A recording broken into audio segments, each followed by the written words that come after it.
Tentang mensifatinya. Al-Fasl ini pasal yang kedua, biwasbihillahu ta'ala bisyadati wa yata'alaku biha minasana'i wal karamati. Tentang mensifatinya Allah Ta'ala bisyadati dengan kesaksian wa yata'alaku biha dan sesuatu yang berkaitan dengan kesaksian minasana'i daripada ujian wal karamah dan kemuliaan. Kalau Allah Ta'ala Allah berfirman, ya ayuhan nabiyyu, inna arsalnaka syahidan wa musyir wa nadhira wa da'iyan ila Allah biiznihi wa sirajan munira. Al-Azab ayat 45 sampai 46. Ya ayuhal nabiyyu wahai nabi, inna arsalnaka kami utus engkau syahidan sebagai saksi, wa musyiran sebagai memberi kabar gembira, wadiran sebagai memberi peringatan, wada'ian dan mengajak ilallahi kepada Allah biidnih dengan izin Allah. Wasirajan muniro dan sebagai pelita yang menerangi. Jama'allahu ta'ala fi hadal ayah. Allah telah menghimpunkan pada ayat ini, yaitu ayat ya ayyuhan nabiyyu inna arsalnaka syahidan wa basyiran wa nadhira da'iyan ilallah biidnih wa sirajan muniro. Duruban beberapa macam min bil utroti dari tingkatan-tingkatan kekhususiaan Rasulullah. Jadi Allah memberikan beberapa macam tingkatan kekhususan Rasulullah. Wa jumlata awsofi minal midhati. Dan himpunan sifat-sifat dari pujian-pujian. Faja'alahu syahidan ala ummatihi linasihi bi iblagihim risalah. Faja'alahu lalu Allah menjadikan akan Nabi syahidan sebagai saksi ala ummatihi atas umatnya Nabi linasi bagi dirinya bi iblagihim, yaitu bahwa beliau telah menyampaikannya kepada umatnya arisalah tak akan risalah Allah. Jadi Rasulullah menyaksikan, bersaksi bahwa semua yang Allah tugaskan kepada Rasulullah itu sudah disampaikan kepada umatnya. Wahia, yaitu kesaksian. Ya. Rasulullah sebagai saksi bahwa beliau juga sudah menyampaikan risalah kepada umatnya. Min khosoisihi alaihi salam. Itu termasuk khususiyah Nabi alaihi. Kan biasanya kalau saksi mah untuk orang lain, tapi ini biasanya diri sendiri. Ini sebagai kesaksian, sebagai kekhususan untuk Rasul. Kalau orang lain itu nggak bisa. Orang menjadi saksi diri sendiri nggak bisa. Harus orang lain menjadi saksi.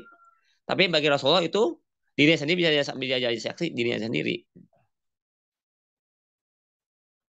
Wa mubasyiron dan sebagai yang memberi peringatan, memberi kabar gembira li ahli ta'atihi bagi orang yang ahli taat.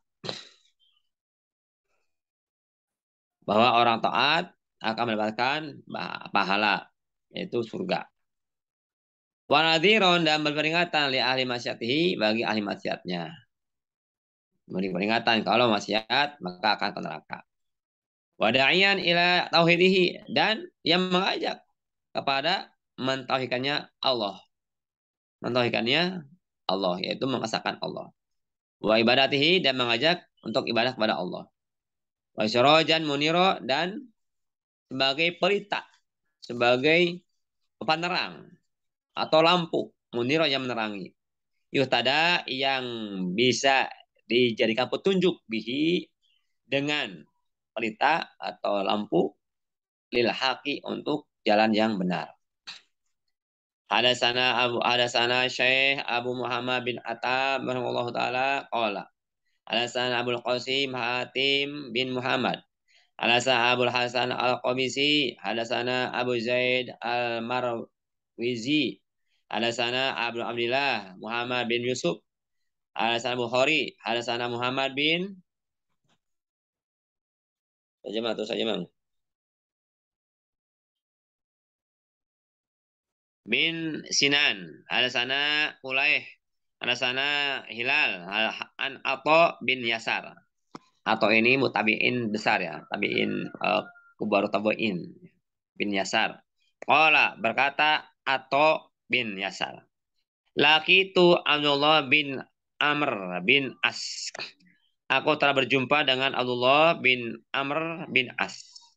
Waktu aku berkata kepada Abdullah bin Amr bin As. Akhbirni an sifati Rasulullah SAW. Kabarkan kepada kami, kepada aku daripada sifat Rasulullah SAW. Allah menjawab Abdullah bin As bin Amr bin As. Ajal, ya. Wallahi demi Allah. Innahu sungguhnya Rasulullah SAW la mausufun fitoroti itu sungguh disifati di dalam kitab Taurat bibadi sifatihi fil Quran dengan sebagian sifat Nabi di dalam Al-Quran.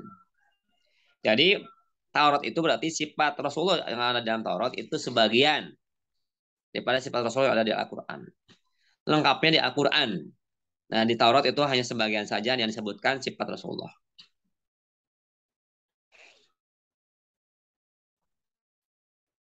Ini menarik nih.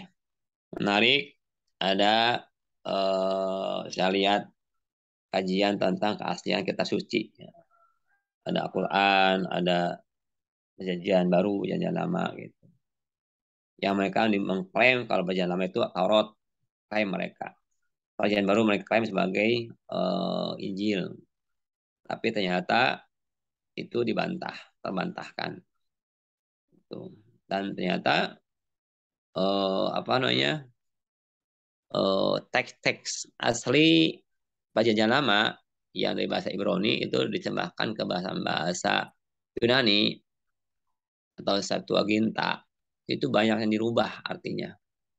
Kebetulan yang mengkajinya ahli bahasa Ibrani juga ngerti bahasa Yunani, yaitu contohnya Ustaz Menachem Ali, dia mantan pendeta. Ternyata sama di Ibrani juga ada huruf-huruf yang itu bisa direkayasa gitu. Ada huruf itu ada panjang ada pendek. Kalau panjang kalau pendek itu sama, itu ujungnya sama atasnya. Panjang pendek, dipanjangkan jadi apa atau beda artinya. Nah, oleh mereka itu kotak-atik oleh orang-orang Kristen sehingga terjadi perseteruan antara Yahudi dengan Kristen. Nah, itulah nanti kita itu diskusikan itu mah.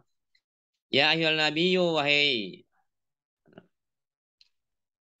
itu di dalam Al-Qur'an ya ayyuhal nabiyyu inna arsalnaka syahidan wa bisyran wa nadhira. Wahai Nabi, inna arsalnaka kami mengutuskan engkau syahidan sebagai saksi wa mubasyiran sebagai memberi peringatan wa nadhiran memberi kabar gembira wa nadhiran dan memberi peringatan. Azab ayat 45. Wahirzan lil ummiyin dan sebagai penjaga lil ummiyin bagi kaum ummi yaitu bangsa Arab. Anta abdi engkau hambaku wa dan rasulku. Sama itu ka mutawakkilah. Aku engkau sebagai orang yang mutawakil, orang yang bertawakal. Laisa bifadin, tidak keras. Wala goridin, tidak kalau fadin itu bengis ya. Goridin itu keras. Walaisa bifadin tidak bengis. Wala goridin tidak keras. Wala sohobin dan tidak sohob. Tidak berkata kasar. Bil aswak di daerah pasar. Artinya tidak suara keras gitu. Kan orang malah di tempat-tempat kita harus tempat-tempat yang ini kan suka keras. Oh iya gitu. Nah Rasul tidak. Jadi tidak bengis, tidak kasar, artinya lembut hatinya sikapnya dan tidak keras suaranya, artinya lembut suaranya. Walayadafa'u bisayati sayata. Dan Rasulullah tidak menolak keburukan dengan keburukan lagi. Tidak. Rasulullah keburukan dengan dibalas dengan kebaikan. Nah, beda kita. Kita mah kalau dibalas, kalau kita diejek, ejek lagi. Kalau kita dipukul, dipukul lagi. Kalau kita mah, kalau Rasul tidak. Jadi keburukan dibalas dengan kebaikan. Walakin yafu yakfir. Tapi Rasulullah yafu memaafkan wakfir dan memaafkan. Yafu itu yafu menghapuskan memasukkan luka di hati. Arti apa? Artinya Rasulullah tidak memasuk hati. Artinya ya udah orang menghina tuh dilewat aja. Jadi nggak berbekas di hatinya gitu. Artinya tidak sampai nempel di hati. Beda dengan kita dihina itu nempel lama nempelnya gitu. Kalau Rasul enggak. Jadi ada orang menghina tuh nggak nempel di hati. Udahlah lepas aja gitu. Ya wafu. Wafu dan memaafkan. Jadi kalau yafu itu adalah artinya hilang di dalam hati Rasulullah. Artinya lewat saja gitu. Nggak berbekas di hatinya. Sampai di dalam disimpan di hati. Sama gitu. Dirasakannya. Kalau Rasul tidak. Kalau menghina sudah lewat saja gitu. Maghfir dan mengampuni.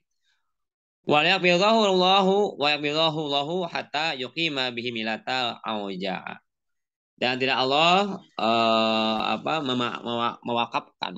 mewafatkan Rasulullah SAW hatta sehingga yuqima bisa menegakkan bihi dengan Rasulullah al millata akan agama meluruskan ya yuqima meluruskan bihi dengan sembah Rasulullah al millata agama auja'a yang bengkok. Artinya agama bengkok yang ada di Jazirah Arab itu dengan sembah Rasulullah itu diluruskan. Jadi lurus dari agama Islam lagi. Biaqulu dengan mengatakan dengan orang-orang Arab mengatakan arti masuk Islam la ilaha illallah. Dengan mengatakan la ilaha illallah. Artinya yang dulu mereka itu menyembah berhala lalu diluruskan dan menyembah Allah saja. Sehingga berkatanya berubah jadi la ilaha illallah. Wa dan membuka bihi dengan sembah Rasulullah ayunan umyan akan mata-mata yang buta. Adzanan dan telinga suman yang tuli. Wa quluban gulfan dan hati yang tertutup. Artinya dengan adanya Rasulullah datang ke Jazirah Arab menyampaikan kabar gembira, menyampaikan peringatan, mengajak kepada menyembah Allah dengan hikmah wa mau'izah ya. Maka akhirnya mata-mata yang buta jadi melek, telinga-telinga yang tuli jadi mau dengar, hati-hati yang tertutup jadi terbuka. Wa dzukira misluhu an Abdullah bin Salam. Dan disebut seperti ini daripada Abdullah bin Salam. Karena Abdullah bin Salam adalah orang Yahudi masuk Islam. Pasti beliau itu ngerti tentang kitab Taurat. Nah ini disebut di Taurat. Nah, Abdullah bin Salam tahu begitu sifat-sifat Rasulullah ada dalam Taurat. Nah, maka disebut juga seperti ini daripada Abdullah bin Salam. Wa Ka'ab Ahbar dan Akab bin Ahbar.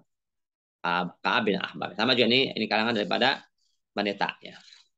Wa fi ba'dhi turuqihi an Ibnu Ishaq dan sebagian dari sebagian atau di dalam sebagian jalannya tentang sifat Rasulullah dari Ibnu Ishaq.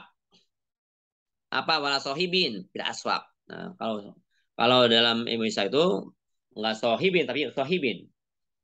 Kalau udah tadi itu isim fa'il sekarang sohibin saja. Isim fa'ilnya sohibin. Sekarang sohibin. Ya, sama saja. Dia enggak teriak-teriak di dalam pasar. Wala mujayinin dan tidak berhias bil kufi dengan perbuatan keji. Tidak Rasulullah itu menjaga diri, ifah ya, menjaga diri daripada perbuatan keji. Sejak mudanya juga begitu. Tidak tidak merasa indah dengan perbuatan fuhsyi yang mau keji. Wala qawalin li dan tidak ada ucapan untuk pengkhianatan. Artinya tidak ada ucapan yang berkhianat. Lurus saja Rasulullah. Usadiduhu likulli jamilin. Kami kuatkan bagi setiap keelokan. Jadi elok semua dari tutur katanya, sikapnya, bahasanya, semuanya elok, indah. Wahab aku berikan lahu bagi Rasulullah kula khuluqin karimin. Setiap akhlak yang mulia. Semua akhlak mulia yang diakui oleh manusia itu ada dalam diri Rasulullah. Itu ya pasti ya bagi Rasulullah makhluk yang paling mulia, Rasul pilihan terakhir yang memberi salah yang untuk semua makhluk pasti kan bukan sembarangan ya. Bukan sembarangan orang yang Allah pilih. Nah, walaupun orang-orang kafir Quraisy waktu itu ketika mereka orang kafir Quraisy seperti Walid bin Mughirah Abu Jahal itu ngomong ke Rasulullah, kalau aneh kata Nabi itu benar adanya, maka mestinya kami lah yang berhak mengemban kenabian itu, kata mereka. Karena kami adalah orang yang banyak hartanya, orang yang lebih tua umurnya daripada engkau. Begitu kata orang-orang kafir. Nah, ini ada dalam surah Al-An'am. Wa idza ja'at ayatun gitu. Datang kepada mereka ayat qala lan nu'mina hatta kami tidak akan beriman hatta nuta mislama utia Rasulullah. Aku tidak akan beriman kepada kenabianmu sampai aku diberikan seperti diberikannya para rasul kepada aku. Jadi dia ingin mengembang sebagai rasul, bukan Nabi Muhammad. Gitu. Padahal Allah tahu siapa yang berhak menerima risalah kenabian ini, risalah kerasulan ini. Itu orang-orang yang pasti terpilih, yang terbaik di antara kaumnya. Rasulullah tadi sudah disebut ya kemarin sejak awal ya bahwa nasab Rasulullah itu nasab semua itu pernah sujud kepada Allah. Artinya beriman semua. Dan dengan pernikahan yang sah. Bukan dengan sipah. Ya, bukan dengan perjinahan. Nggak ada. Ada satupun nasab Rasulullah ke atas sampai Nabi ada itu nggak ada satupun yang dari hasil zina. Nggak ada. Semuanya itu dengan nikah yang sah. Dan semuanya pernah sujud kepada Allah. Artinya apa? Beriman semua. Nggak ada yang kufur berarti. Itu nasab Rasul begitu. Suci Rasul dari nasab dari Rasul sampai ke Nabi Adam. Itu yang paling bagus nasabnya, paling ganteng, paling bagus tutur katanya, paling baik akhlaknya. Pokoknya semuanya ada dari Rasulullah dan itulah yang layak mengemban risalah. Paling kuat mentalnya, paling cerdas dan sebagainya. Wa ja'alu sakinata libasahu. Aku jadikan ketenangan sebagai pakaiannya. Wa birra syi'arahu, kebaikan sebagai syiarnya. Wa taqwa, dan ketakwaan domirahu sebagai domirnya yang ada dalam hatinya. Wa hikmata, dan hikmah ma'akulahu sebagai yang dijadikan sebagai cara berpikirnya. Wa sidqa, dan kebaikan, kebenaran. Wa wafa, dan menunaikan janji tabiat atau sebagai tabiatnya. Wal afa wal ma'rufa hulqahu, dan memaafkan dan berbuat baik itu akhlaknya. Wala alla, dan keadilan aku jadikan keadilan siratan sebagai perjalanannya. Wal haqqo, dan kebenaran syariatahu sebagai syariatnya. Wal huda imamahu, dan petunjuk sebagai petunjuknya sebagai imamnya. Wal Islam bila tahu yang sebagai agamanya. Wa Ahmad ismahu, dan Ahmad sebagai namanya ahdi bihi ba'dazola, yang dijadikan sebagai yang bisa berpetunjuk bihi dengan Muhammad ba'dazola setelah kesesatan, setelah tidak terkenal. Artinya dulu orang-orang nggak dikenal. Tapi setelah Rasulullah itu hadir jadi terkenal. Sekarang sampai tersebar ke seluruh dunia ya, bahkan menjadi negara adidaya ya dulu ya. Jadi terkenal tuh Arab. Dulu mah nggak terkenal, humul dulu mah. Nah, setelah Rasulullah SAW itu hadir jadi terkenal. Nah, dulu orang-orang bodoh, setelah Rasulullah hadir jadi orang pintar gitu. Bayangkan setiap hari mereka para sahabat itu minimal tuh 5 kali belajar kalau Rasulullah. 5 kali belajar. Wajar, itu minimal tuh wajar setelah Rasulullah meninggal, itu para sahabat bisa menyebar ke berbagai negara, ya, berbagai wilayah.